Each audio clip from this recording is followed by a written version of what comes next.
Сегодня у нас захоронение по диагнозу коронавирус. Мы в морге должны все это самое покойно уложить. Вот. Наше дело только закрыть, вот, соблюдать дистанцию, то есть не надо там какие-то контакты лишние. Сергей Иванович с двумя помощниками готовится к похоронам. В больнице Калуги скончался человек. Посмертно ему поставили диагноз – коронавирус. У Роспотребнадзора к погребению умерших с COVID-19 особые распоряжения. Берем по паре. Сначала тело нужно забрать из морга. После этого в закрытом гробу отвезти на кладбище.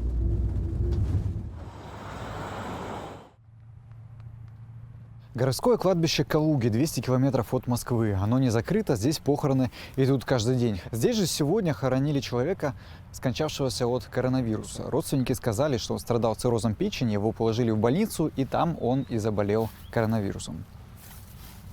Они не подходили к гробу, вот, постояли на удалении где-то около 2-2,5 метров, ну, кто-то подальше.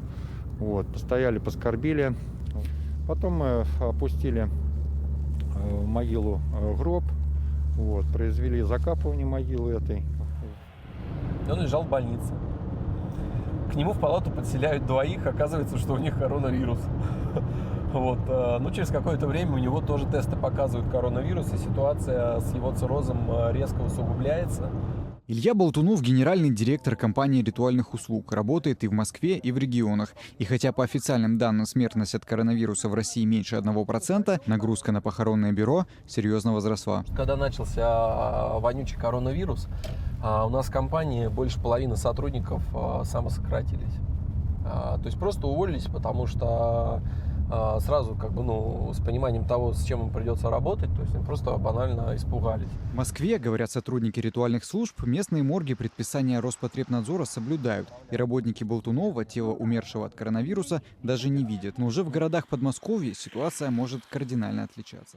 А где-то это совсем критично, потому что просто тело отдают тело и все, то есть совершенно стандартных условиях. То есть просто тело, забирайте его как-то. То есть как с ним работать там? Сейчас на самом деле творится хаос. Для транспортировки умерших в ритуальных фирмах используют специальные эвакуационные мешки. В таких хоронили умерших, например, от холеры или эболы. Вкладывается внутрь умершей, производится его засыпка хлорсодержащими веществами и второй пакет еще один сверху. В начале апреля в Санкт-Петербурге вышло предписание от главного санитарного врача. Умерших от ковида хоронить только в цинковых гробах. Единственная альтернатива – кремация. Сейчас в России объясняют, что эта мера, мягко говоря, избыточна. И существует вероятность заражения от трупа, то только в течение ближайшего времени, может быть, часа-двух после смерти. И в ситуации, когда речь идет о прощании с умершим, что бывает обычно даже не на следующий день, в этом случае опасности заражения, судя по всему, нет. Врачи советуют опасаться не мертвых, а живых. На похороны обычно собираются проститься с умершим все близкие и знакомые. Роспотребнадзор приходить на похороны не запрещает, но и не рекомендует. В период пандемии бизнес старается перейти в онлайн, и ритуальный бизнес не стал исключением. В зале для прощания установлены камеры, чтобы родственники могли прощаться с умершими дистанционно. Это второй зал. Здесь также установлена камера, вот она, и прочерчены полоски для того, чтобы родственникам было удобнее соблюдать дистанцию. Уважаемые родные и близкие. Похороны онлайн придумали не в период пандемии, но в России эту услугу внедрили только сейчас. Мы создаем специальную страницу на нашем сайте, она закрыта от внешних посетителей, но просто чтобы ссылка была не на YouTube, а на нашу страницу. Мы размещаем сюда в коде страницы ролик YouTube, и люди могут пользоваться. Все организационные вопросы по похоронам сейчас решаются удаленно. Все виды ритуальных услуг представлены на сайте.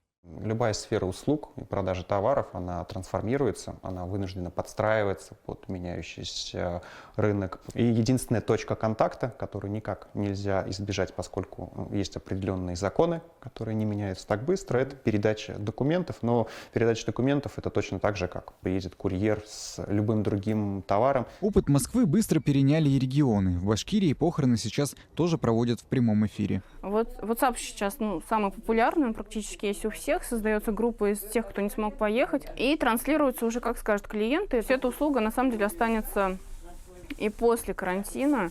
И я думаю, что люди нам будут благодарны. Традиционно пиковый месяц для ритуальных услуг в России – это январь, сразу после Нового года. Эта весна внесла в их работу существенные коррективы. Сергей Иванович и его коллеги сразу после похорон обрабатывают салон автомобиля бактерицидной лампой и едут на следующий заказ.